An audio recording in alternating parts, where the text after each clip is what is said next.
सेबी अब future and options यानी कि एफएनओ पर लगाम कसने की तैयारी में है।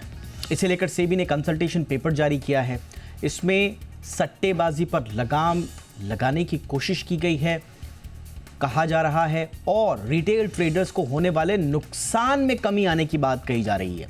ऐसे में आज हम इसी पर चर्चा करेंगे। सेबी की इस पहल के मायने क्या हैं, इसे समझेंगे खास मेहमानों के साथ। मेरा नाम है दीपक डोभाल, आप देख रहे हैं आपकी खबर आपका फायदा। सेबी के कंसल्टेशन पेपर में क्या प्रस्ताव हैं, उसकी डिटेल्स क्या है, ये भी आपको आज के शो में पता चलेंगे। और साथ ही अगर ये प्रस्ताव लागू हो गए तो इसका क्या असर पड़ेगा, कितना असर पड़ेगा, किन लोगों पर असर पड़ेगा, एफएनओ को लेकर सेबी की सोच क्या है, क्या पूरी तरह से एफएनओ के पीछे ही पड़ गया है सेबी, या फिर एफएनओ में आम निवेशकों के ज्यादा हितों को ध्यान में रखना ही मकसद है। एक्सपर्ट से करेंगे खास चर्चा। बहुत ही जाने माने एक्सपर्ट्स आज मेरे साथ होंगे। पहले देखिए ये रिपोर्ट।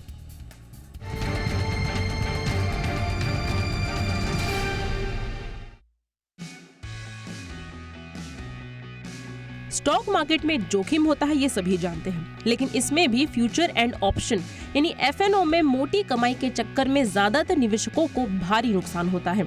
एक आंकड़े के मुताबिक रिटेल निवेशकों को एफएनओ से सालाना 50 से 60 हजार करोड़ रुपए का नुकसान होता है। ऐसे में एफएनओ में सट्टेबाजी पर अंकुश लगाने के लिए सेबी ने कंसल्टेशन पेपर जारी किया है। मार्केट रेगुलेटर सेबी को उम्मीद है कि उसके इस प्रयासों से एफएनओ में सट्टेबाजी में न केवल कमी आएगी, बल्कि निवेशकों, खासकर छोटे निवेशकों को बड़े घाटे से बचाया जा सकता है। Question of if there is 50,000, 60,000 crores of losses by individual households in the F&O segment, what would you say to that? If 50, 60,000 crores in a year is going away from household saving into losses in F&O segment, whereas that could have been productively deployed as a part of maybe the next IPO round, maybe the mutual funds, maybe more productive uses for the economy. SEBI ने अपने consultation paper में क्या प्रस्ताव दिया है, पहले इसे समझते हैं। इसमें सबसे अहम बात कॉन्ट्रैक्ट साइज बढ़ाए जाने को लेकर है, यानी कॉन्ट्रैक्ट साइज को पहले चरण में बढ़ाकर 15 से 20 लाख रुपए तक करने का है। फिर 6 महीने बाद इसे बढ़ाकर 20 से 30 लाख रुपए करने का है। फिलहाल अभी कॉन्ट्रैक्ट की वैल्यू 5 से 10 लाख रुपए है। सेबी का अगला प्रस्ताव हर दिन की एक्सपायरी को बंद करने को लेकर है। अभी 0 DTE यानी 0 डे टू एक्सपायरी यानी हर रोज एक्सपायरी का प्रावधान है। वही सेबी का ऑप्शन खरीदने पर भी अपफ्रंट मार्जिन का प्रस्ताव है। सेबी ने नियर एक्सपायरी कॉन्ट्रैक्ट्स में मार्जिन बढ़ाने का प्रस्ताव दिया है। इसके मुताबिक एक्सपायरी से एक दिन पहले एक्सट्रीम लॉस मार्जिन यानी ELM 3% बढ़ाने, एक्सपायरी के दिन ELM 5% बढ़ाने का प्रस्ताव है। सेबी के अन्य प्रस्ताव में एक्सपायरी पर मिलने वाले कैलेंडर स्प्रेड का बेनिफिट खत्म करना, अधिकतम 50 स्ट्राइक प्राइस ही खुली रखना और पोजीशंस की इंट्राडे मॉनिटरिंग करना मुख्य है। समझना होगा कि सेबी के शिकंजा कसने का मकसद क्या है। दरअसल रिटेल की ऑप्शंस में अनाप शनाप ट्रेडिंग और हर दिन की वीकली एक्सपायरी से बढ़ती सट्टेबाजी पर सेबी ने चिंता जताई है। वही एक्सपायरी के दिन कई गुना वॉल्यूम के साथ एक्सपायरी के आखिरी घंटे में भारी वॉल्यूम के साथ उतार चढ़ाव पर भी सेबी ने सख्त रूप अख्तियार किया है। सेबी के प्रस्ताव लागू हुए तो क्या होगा असर, इसे भी समझते हैं। सबसे पहले तो इससे इंडेक्स एफएनओ का वॉल्यूम घटने की संभावना है। रिटेल ट्रेडर को होने वाले नुकसान में भारी कमी आएगी। वही वॉल्यूम घटने से एक्सचेंज और ब्रोकर्स की कमाई पर भी असर पड़ेगा। साथ ही अगर कॉन्ट्रैक्ट साइज बढ़ा तो राइटर्स की मुश्किल भी बढ़ेगी, क्योंकि उन्हें ज्यादा मार्जिन देनी होगी। निफ्टी के एक लॉट पर फिलहाल 71,000 रुपए मार्जिन है। कॉन्ट्रैक्ट वैल्यू 3 गुना बढ़ा तो मार्जिन भी बढ़कर 2,10,000 रुपए हो जाएगा। अगर कॉन्ट्रैक्ट वैल्यू 6 गुना बढ़ा तो मार्जिन 4,02,000 रुपए हो जाएगा। इससे बाजार की लिक्विडिटी में थोड़ी कमी आ सकती है। फिलहाल तो छोटे निवेशकों के हितों को देखते हुए सेबी के ये प्रस्ताव स्वागत योग्य है। ब्यूरो रिपोर्ट, जी मीडिया। बहुत ही खास मेहमान आज की चर्चा में हमारे साथ जुड़ चुके हैं। स्वागत करते हैं अजय बग्गा सर का, जाने माने मार्केट एक्सपर्ट हैं और चेयरमैन हैं एलिमेंट्स प्लेटफॉर्म्स के। Bagga sir, good evening sir, बहुत बहुत स्वागत है आपका। मेरे साथ एक और खास मेहमान Sushil Kedia sir, founder and CEO Kedianomics के। Kedia sir, good evening sir, बहुत बहुत स्वागत है आपका भी। और हमारे साथ हैं विनोद कुमार गोयल सर, जो कि नेशनल प्रेसिडेंट हैं एनमी यानी कि association of national exchanges members of India. बहुत बहुत स्वागत है गोयल सर आपका भी हमारे शो पर। बग्गा सर से ही चर्चा की शुरुआत करेंगे। आपसे तो सर कंटिन्यूशन में बातचीत हो ही रही है इस मसले पर, लेकिन ये कंसल्टेशन पेपर जारी करने का जो इरादा जाहिर किया है सेबी ने, इसे आप किस तरह का मानते हैं सर?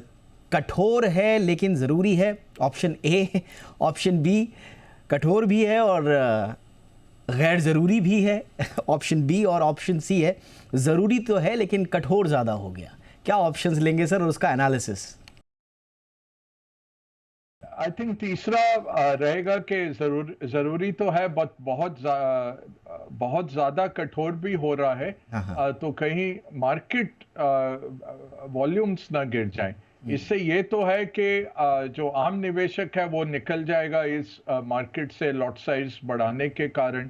ऑलरेडी दीपक जी देखें तो 3 अहम मेजर्स लिए जा चुके थे। एक एसटीटी का जो टैक्स बढ़ाया गया है, लेवल बढ़ाया गया एसटीटी का, वो ऑलरेडी इस पे एक गाज गिर रही थी। दूसरा जो शेयर्स निकाले गए हैं मार्जिनिंग से और जो पूरा 100% निकल जाएंगे, उससे भी कई हजार करोड़ का मार्जिन मार्केट में से ऑलरेडी निकलता जा रहा है। तो सेबी हर ब्रोकर को ये बोलती है कि उनके ट्रेडिंग स्क्रीन पे पहले आता है कि 9/10 निवेशक इसमें लॉसेस बनाते हैं। तो काफ़ी मेजर्स ऑलरेडी लिए जा चुके थे। ये जो मेजर्स हैं होपफुली सोचे समझे हैं सेबी के डेटा एनालिसिस के ऊपर कि 50,000 करोड़ अगर इसमें लॉस हो रहा है रिटेल निवेशकों का 1 साल में, तो गंभीर परिस्थिति है।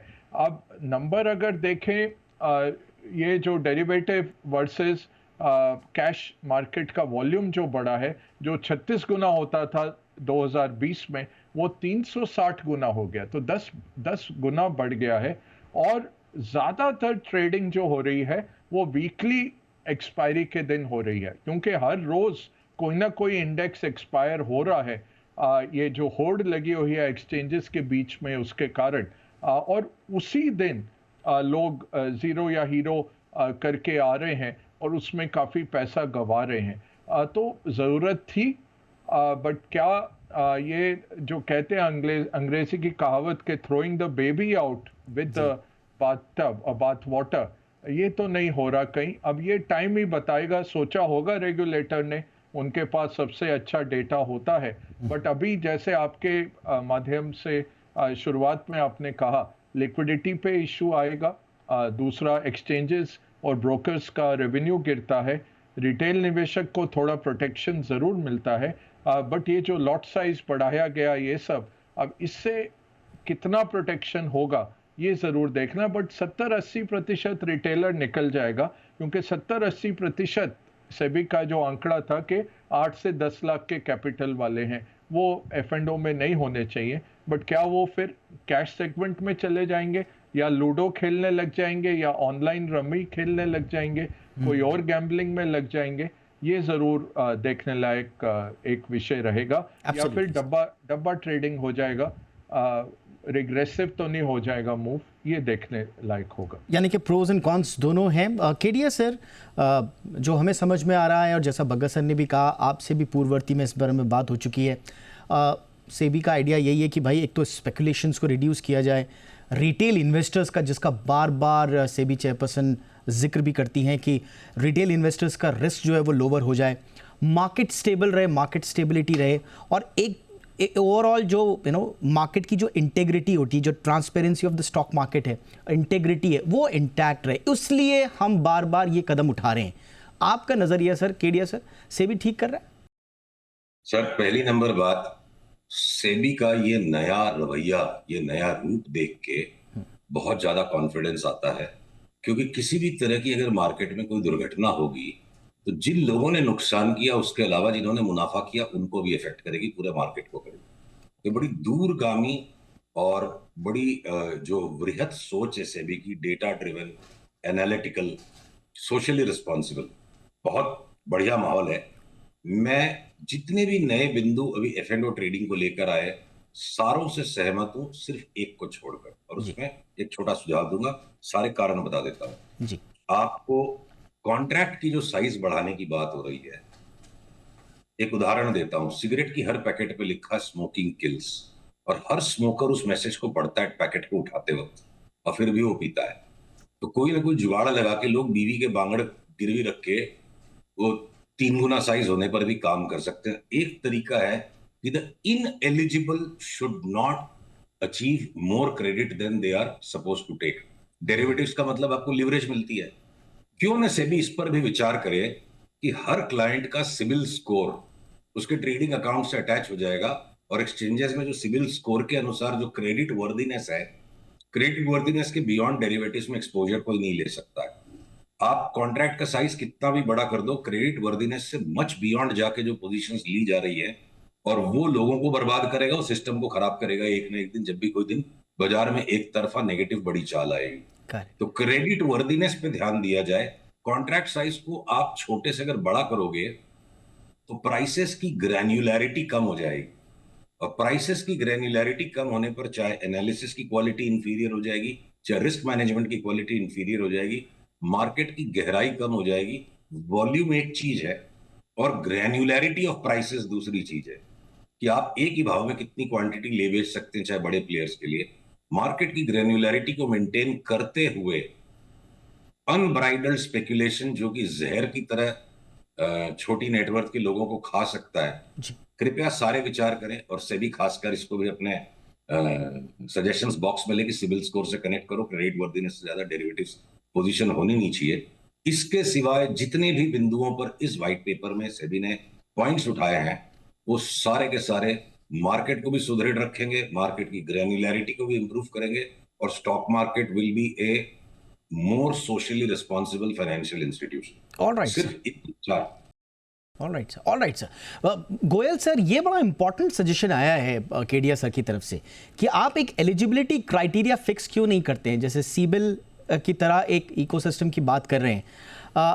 आपने क्या सरकार से बातचीत में इस तरह के सुझाव दिए कि एक एलिजिबिलिटी फिक्स हो जाए, क्योंकि अल्टीमेटली तो आपको उन लोगों को बचाना है जिनका मादा नहीं है, जो उठा नहीं सकते रिस्क, और उसके बावजूद वो वहां पर हैं, जैसा कि सर ने बताया, जो इनएलिजिबल लोग हैं। तो ये सजेशन आपको कैसा लगा गोयल सर पहले तो, और इस पे आपके क्या सुझाव?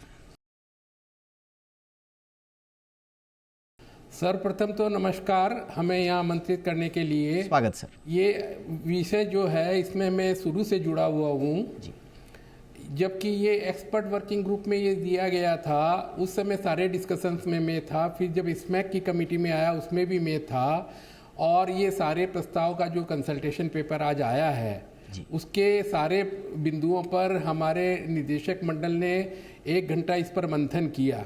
अच्छा। इस पे मंथन करके हम इस निष्कर्ष पे पहुंचे हैं कि जो 2 प्रस्ताव हैं, लॉट साइज बढ़ाने के और अपफ्रंट मार्जिन प्रीमियम कलेक्शन करने के, इस पे हम सहमत हैं, और हमारा ये आकलन है कि ये दोनों इम्प्लीमेंट होने से करीब 30% वॉल्यूम कम हो जाएगा।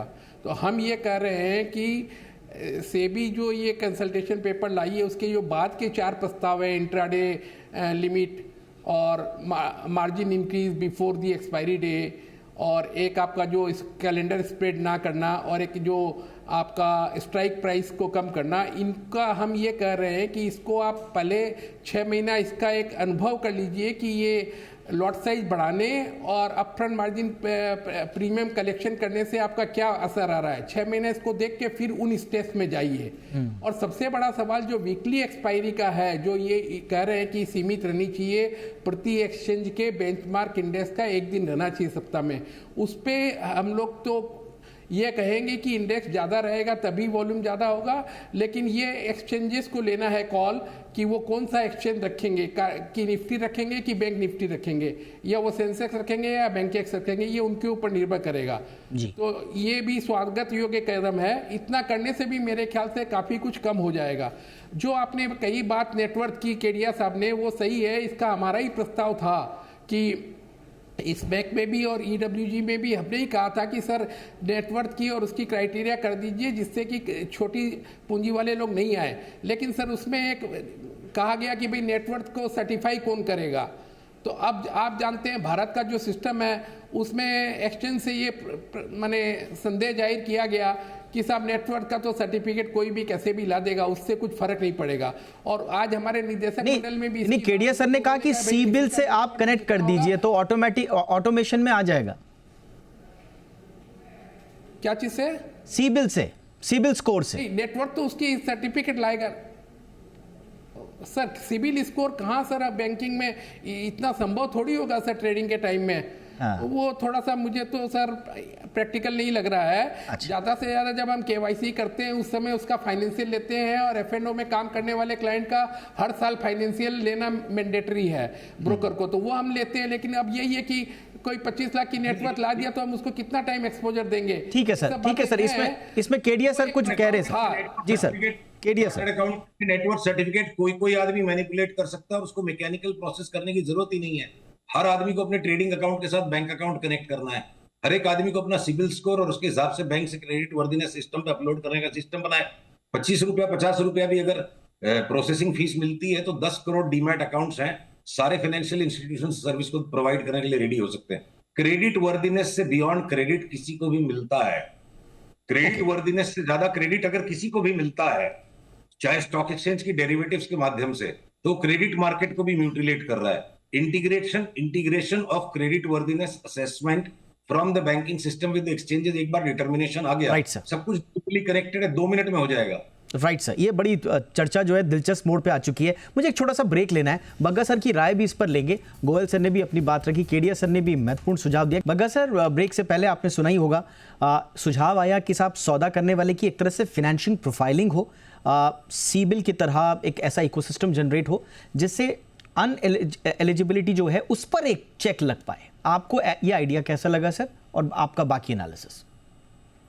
देखिए, आइडिया अच्छा है, बट ब्रोकर के लेवल पे कर पाना बहुत मुश्किल है। एक्सचेंज को भी इसको ऑटोमेट करना पड़ेगा। केवल सिबिल स्कोर नहीं चलेगा, बट जैसे CDSL है, NSTL है और साथ में RNT एजेंट हैं सारे, अगर मिला के एक एग्रीगेटर बना के एक ऐसा संस्था हो जो ट्रेड करना चाहे उनको अपना डेटा भेज सकते हैं, भाई ये मेरा अकाउंट है, ये मेरा डीमैट है और ये मेरे म्यूचुअल फंड है, ये मेरे बॉन्ड्स है, और कहीं पे ये डेटा फीड आता रहे, उसके बेसिस पे आप कर पाएं। बट ये कहीं भी ऐसा दीपक जी है नहीं।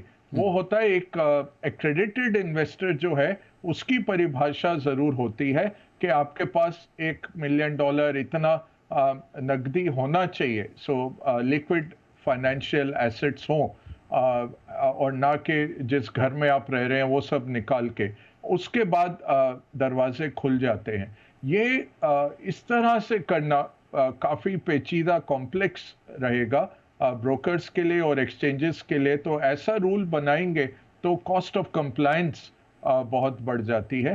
इससे बेहतर रहेगा कि जिनके पास जो सेबी का ही डेटा है 80% तक 8 से 10 लाख के कैपिटल वाले ट्रेडर हैं। अब ये नहीं पता पीछे इनके पास कितना कैपिटल है, क्या 2% अपना पोर्टफोलियो लगा रहे हैं कि 100% लगा रहे हैं, वो तो हम नहीं जानते। बट एक मिनिमम लेवल अगर कर दिया जाए और उसको आइडेंटिफायर बनाया जा सके किसी एग्रीगेटर के द्वारा, तो ये अच्छा हो जाएगा। तो वो गेट खुल गया एक बारी, उसके बाद ब्रोकर और एक्सचेंज उनको अलाउ कर सकते हैं। अगर आप लिंक करते जाएंगे और बढ़ाते जाएंगे, एकदम से काटेंगे पोजीशन, वो तो मार्जिनिंग में आप काट ही रहे हैं। बट अगर नेटवर्थ पे ये करना डायनामिक वे से बहुत मुश्किल हो जाएगा। बग्गा सर, आपने इंपॉर्टेंट बात बोली। केडिया सर, ये जो प्रपोज्ड है सेबी के हायर मार्जिन्स, ये वो वाला पर्पस सॉल्व नहीं कर रहे हैं सर जो आप कहना चाह रहे हैं? क्योंकि इंक्रीजिंग अगर मार्जिन रिक्वायरमेंट अगर एफएनओ ट्रेड्स में इंक्रीज कर देते हैं तो इसका मतलब यही हुआ कि जिनके पास सफिशिएंट कैपिटल है वही पार्टिसिपेट कर पाएंगे। देखिए, ऐसा है, मार्जिन को बढ़ाना घटाना मार्केट की रिस्कीनेस का को ट्रैक करता है। अगर मार्केट एक तरफा ट्रेंड्स दे रहे हैं, रिस्कीनेस कम हो जाती है, वार वैल्यू एट रिस्क कम हो जाता है। तो मार्जिन्स तो अभी भी स्पैन बेस्ड वार बेस्ड सिस्टम में कोरिलेट करती है मार्केट की स्टैटिस्टिकल रिस्क को।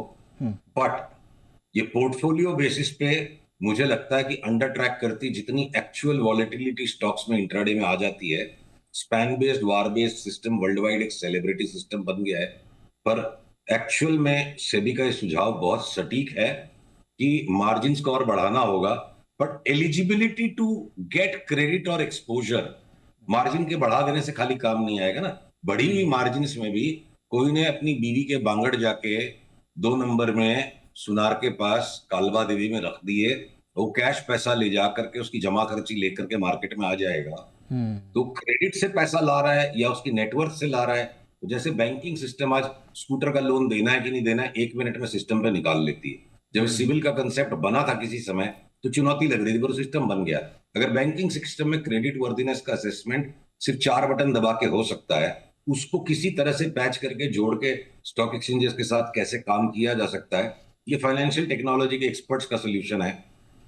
बट खाली मार्जिन बढ़ा देने से आप जिन लोगों को जितना क्रेडिट नहीं मिलना चाहिए उससे ज्यादा मिल रहा है, ये पूरे सिस्टम के लिए भी खतरा है, बहुत बड़ा सामाजिक खतरा भी है, और उसको लेकर समाज में कोहराम भी मच सकता है। तीनों बातें।